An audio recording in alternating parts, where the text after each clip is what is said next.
नमस्कार, आप देख रहे हैं गंगा जल न्यूज और मैं हूं ताराचंद नागर। फलोदी में समर्थन मूल्य पर फिर मूंगफली की सरकारी खरीद प्रारंभ हो गई है। फलोदी क्रय विक्रय सहकारी समिति द्वारा मूंगफली की दोबारा खरीद शुरू किए जाने पर मूंगफली उत्पादक किसानों ने राहत की सांस ली है। केंद्र सरकार द्वारा सरकारी दर पर मूंगफली की समय सीमा बढ़ाए जाने के बाद समिति ने 21 फरवरी से खरीद दोबारा शुरू की। क्रय विक्रय सहकारी समिति ने 15 फरवरी रात 12 बजे तक मूंगफली की सरकारी खरीद की थी। इसके बाद खरीद की समय सीमा समाप्त हो गई थी। तब तक 311 किसान इस समिति को मूंगफली बेच सके थे, लेकिन जबकि पंजीयन 1552 किसानों ने करवाया था। किसान संगठनों और राज्य सरकार की मांग पर केंद्र सरकार ने खरीद सीमा 15 दिन के लिए बढ़ा दी थी और अब 1 मार्च तक खरीद होगी। खरीद सीमा बढ़ने के बाद भी समिति ने खरीद शुरू नहीं की क्योंकि बारदाना उपलब्ध नहीं था। मंगलवार रात को बारदाना पहुंचने के बाद बुधवार से खरीद प्रारंभ की गई। खरीद शुरू होने के बाद एक बार फिर खरीद केंद्र के बाहर मूंगफली से लदी ट्रैक्टर ट्रालियों की लाइनें लगने लगी हैं। सभी का प्रयास है कि अंतिम तारीख आने से पहले उनकी मूंगफली बिक जाए। समिति के मैनेजर चंद्रवीर सिंह देवड़ा ने बताया कि 15 फरवरी तक 20,698 बैग खरीद किए गए थे। खरीद की गई मूंगफली मोहनगढ़ वेयर हाउस जिला जैसलमेर को भिजवाई जा रही है। फलोदी से करीब 5 गाड़ियां प्रतिदिन माल लोड कर मोहनगढ़ भिजवाया जा रहा है। इस समय क्या खरीदारी शुरू हो चुकी है? दोबारा से खरीदारी परसों बुधवार से शुरू हो चुकी है और पहले 311 किसानों का 20,698 बैग लगभग तुल चुके हैं। बाकी अभी 1 तारीख तक हमारे पास में समय है। 50,000 के करीब बारदाना हमारे को मिला है और हम आगे जो शेष बचे हैं किसान, उनका अधिक से अधिक जिन किसानों का माल होगा वो ले आएंगे, उन तोल देंगे। क्या माल ये लोड भी हो रहा है साथ में 5-5 गाड़ियाँ रोज लोड हो रही है और क्वालिटी के लिए कलेक्टर साहब के निर्देश पर एग्रीकल्चर 2 सुपरवाइजर का भी आदेश हुए हैं, वो भी यहाँ फील्ड पे हैं। तो वो क्वालिटी वाइज का भी कोई इशू नहीं है और रेगुलर हमारा जमा हो रहा है। आऊ पंचायत समिति की ग्राम पंचायत मुंजासर में जिला कलेक्टर हरजीलाल अटल ने राजकीय विद्यालयों एवं ग्राम पंचायत का निरीक्षण किया। विद्यालयों की विभिन्न कक्षाओं में विद्यार्थियों से संवाद के दौरान बच्चों में शैक्षिक स्तर में काफी सुधार की आवश्यकता महसूस की गई। शिक्षकों को आवश्यक सुधार करने तथा अध्यापन गुणवत्ता में सुधार लाने के निर्देश दिए। अटल ने राजकीय उच्च माध्यमिक विद्यालय कुम्हारों की ढाणी मुंजासर एवं राजकीय उच्च प्राथमिक विद्यालय मुंजासर में मिड डे मील का निरीक्षण किया तथा बच्चों के साथ बैठकर भोजन ग्रहण किया। मिड डे मील खाने में भी गुणवत्ता की कमी पाई गई तथा पोषाहार के स्टॉक व भंडारण में अनियमितता मिली। इसमें सुधार के लिए पोषाहार प्रभारी व संस्था प्रधान को निर्देश दिए गए हैं। निरीक्षण के दौरान अटल ने ग्राम पंचायत में प्रधानमंत्री आवास योजना के तहत मांगी पत्नी रामनारायण के आवास का निरीक्षण किया। लाभार्थी ने 3 किस्तें मिलने के बाद भी आवास पूर्ण नहीं किया है, जिस पर उसे आवास पूर्ण करने के निर्देश दिए गए। ग्राम पंचायत मुंजासर के कार्यालय का भी निरीक्षण किया। इसमें कार्यालय की व्यवस्थाएं संतोषजनक पाई गई, परंतु कार्यालय परिसर में सामुदायिक शौचालय में पाई गई कमियों को सुधारने के निर्देश दिए। निरीक्षण के दौरान एसीओ गोपाल सिंह बोचलिया भी साथ रहे। महात्मा गांधी राजकीय विद्यालय गौशाला की अध्यापिका श्रीमती इंदु सैनी ने अपने जन्मदिवस पर विद्यालय को एक कंप्यूटर भेंट कर नवाचार किया। एसएमसी अध्यक्ष जयगोपाल मेघवाल तथा प्रधानाचार्य स्वरूपा राम माली ने जन्मदिन की बधाई देते हुए आभार जताया। विद्यालय स्टाफ विजेंद्र माली, भगवान राम पालीवाल, राजेंद्र पालीवाल, दीपक आसदेव, मुकेश शर्मा, चंपालाल, भवानी शंकर, ज्ञान कंवर, सरला, सुमन बिश्नोई, कौशल्या आदि उपस्थित रहे। रोम टू रीड इंडिया ट्रस्ट के तत्वावधान में आज ट्रस्ट के बालिका शिक्षा कार्यक्रम द्वारा कार्यशाला का आयोजन किया गया। प्रोग्रेसिव फोरम के समन्वयक डॉक्टर अरुण माथुर ने कैंसर के अलग अलग चरणों के बारे में बताया।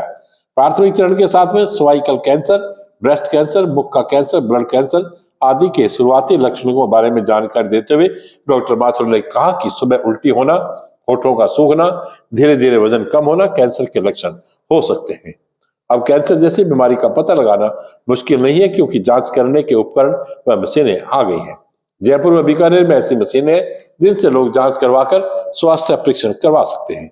कार्यक्रम सहायक धीरज हेगड़े व कार्यकर्ता मोनू कुमार सोनी, सीनियर एसएम हेमलता सुथार, अंजना व्यास, हेमलता सूर्यवंशी, अनीता यादव, विनीता चौहान व शेल शर्मा उपस्थित रही। जयपुर में निदेशालय विशेष योग्यजन के तत्वावधान में भगवान सिंह मेहता सभागार में आयोजित राज्य स्तरीय दिव्यांग जन पुरस्कार समारोह में फलोदी निवासी कमला परिहार पुत्री रमन लाल को सम्मानित किया गया। उन्हें यह पुरस्कार पैरा स्विमिंग में राष्ट्रीय स्तर पर ब्रोंज और राज्य स्तर पर 2 गोल्ड और 1 ब्रोंज मेडल जीतने पर दिया गया है। उप मुख्यमंत्री प्रेमचंद बैरवा और कैबिनेट मंत्री अविनाश गहलोत ने सम्मानित किया। ग्राम पंचायत खीचर में आज रिख भूरादास बाबा का मेला भरा गया। सुबह से शाम तक भक्तजनों का आवागमन लगा रहा। मेले में खाने पीने और घरेलू सामान की दुकानें भी लगी हुई थी। लपकों के कारण श्रद्धालु बहुत परेशान रहते हैं। मेले में भक्तजनों की भीड़ होने के कारण लड़कों की गैंग जमा हो जाती है। मेले में आने वाली महिलाओं को परेशानी का सामना करना पड़ता है। आज मेले में एक महिला के साथ छीना झपटी की गई, जिसमें उसके गले का हार ले जाने का प्रयास किया गया तो महिला चिल्लाई और उसके बाद लपके वहां से भाग गए। मेले में ऐसी वारदातें पूर्व में भी हो चुकी है। पुलिस प्रशासन द्वारा यहाँ मेले पर व्यवस्था की जानी चाहिए। संस्कृत भारती का एक दिवसीय जिला संस्कृत सम्मेलन 25 फरवरी को होगा। जिला मंत्री मोतीलाल साकी ने बताया कि जिले के संस्कृत अनुरागियों का यह सम्मेलन केशव कुटिया स्थित आदर्श विद्या मंदिर माध्यमिक विद्यालय के परिसर में होगा। सम्मेलन में संस्कृत भारती के अखिल भारतीय पत्राचार शिक्षण प्रमुख हुल्लास चंद तथा क्षेत्र संयोजक तर्क सिंह राजपुरोहित का सानिध्य मिलेगा। कुल 2 सत्रों में सम्मेलन होगा तथा विविध प्रदर्शनियां भी लगाई जाएंगी। जिला प्रचार प्रमुख संस्कृत भारती फलोदी पृथ्वी सिंह सिसोदिया ने बताया कि संस्कृत भारती के कार्यकर्ताओं के नवीन दायित्वों की भी घोषणा की जाएगी।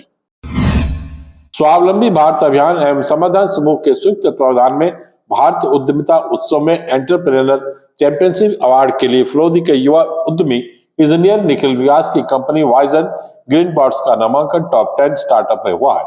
व्यास सूरत MNIT से गोल्ड मेडलिस्ट है और वर्तमान में उनकी कंपनी सोलर पैनल साफ करने के लिए रोबोट का निर्माण करती है।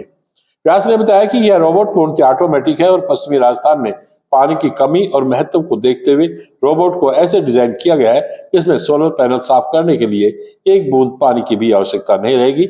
इससे सोलर प्लांट में लाखों लीटर पानी की बचत होगी। वाइजन ग्रीन बॉट ONGC और निजी क्षेत्र के अनेक सोलर कंपनियों को रोबोट सप्लाई करती है। स्वावलंबी भारत अभियान जोधपुर प्रांत के समन्वयक प्रमोद पालीवाल ने बताया कि युवाओं को उद्यमिता और स्वरोजगार से जोड़ने के लिए स्वदेशी जागरण मंच के समन्वय में अनेक बड़े संगठनों द्वारा मिलकर अखिल भारतीय स्तर पर यह अभियान चलाया जा रहा है। फलोदी के व्यास के स्टार्टअप का इस अवार्ड के लिए नामांकन होना गौरव की बात है।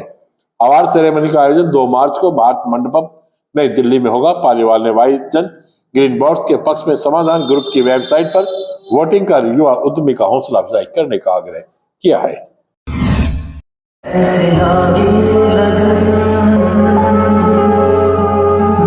और अब बात करते हैं स्कूलों में मनाए जाने वाले सांस्कृतिक और विधायी कार्यक्रमों की। इन दिनों स्कूलों में ऐसे कार्यक्रमों की खूब धूम है। इससे बच्चे भी खुश होते हैं और अभिभावक भी। अध्यापक भी बच्चों को सिखाए गए सांस्कृतिक कार्यक्रमों की सफल प्रस्तुति पर प्रसन्नता व्यक्त करते हैं। महाराणा प्रताप इंटरनेशनल स्कूल आमला के 10वीं कक्षा के विद्यार्थियों के लिए आज नगर परिषद टाउन हॉल में आशीर्वाद समारोह का आयोजन किया गया।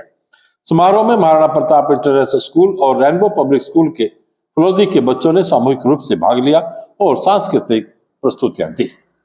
छोटे छोटे बच्चों की ऐसी अनेक प्रस्तुतियां रही जिन्होंने उपस्थित अभिभावकों और स्टाफ का दिल जीत लिया। इन प्रस्तुतियों में भगवान श्री कृष्ण की दीवानी, मीरा पर आधारित गीत ऐसी लागी लगन, मीरा हो गई मगन हो या फिर फिल्मी गीत रट्टा मार, हर पल ऐसे जियो जैसे कि आखिरी हो जैसे अनेक गानों पर मनमोहक प्रस्तुतियां दी। सभी सांस्कृतिक प्रस्तुतियां एक से बढ़कर एक थी। बच्चों का भूत डांस भी वाकई में तारीफ काबिल रहा, जिसने सभी को रोमांचित किया। श्रीमती अनामिका थानवी ने स्कूल की ओर से बच्चों को गिफ्ट भेंट किए। शिक्षक हितेश ओझा और जितेंद्र कुमार ने कविताओं और ओजस्वी भाषणों द्वारा बच्चों का हौसला बनाए रखा। School director Neeraj Kanwar, Rainbow Public School principal Shrimati Bhavna Vyas और अन्य अध्यापकों ने बच्चों को तिलक लगाकर सुनहरे भविष्य की शुभकामनाएं और आशीर्वाद दिया। YouTube के नियमावली के चलते हम दर्शकों को फिल्मी गीत नहीं सुना पा रहे हैं, लेकिन बच्चों की भावभंगिमाओं से आप उनकी अदायगी को याद रखेंगे।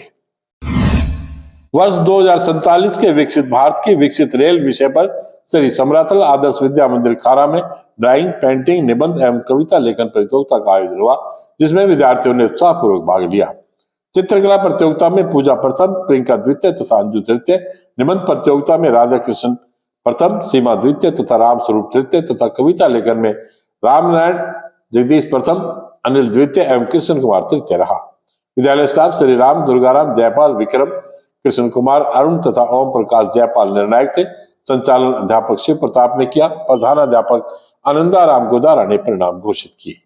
आज बस इतनी समाचार। कल फिर आपसे मुलाकात होगी। तब तक के लिए मुझे दिया गया धन्यवाद। शुभ रात्रि।